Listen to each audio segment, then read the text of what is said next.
Shocking surveillance camera footage shows the moment a police helicopter spun out of control and crashed into the ground.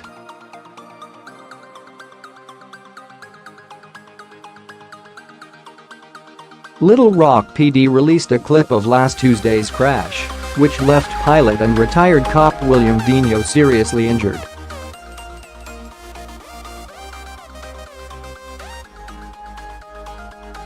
Footage posted on the Arkansas Police Department's Facebook page shows the 2001 Bell TH-67 wobble violently as it takes off from a flatbed trailer.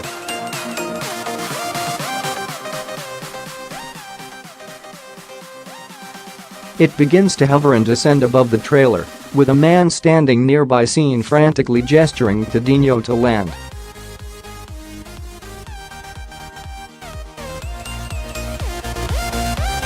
But the helicopter then lurches to the right and slams into the ground, shattering the rotary blades and sending giant shards of razor-sharp metal flying through the air at high speed.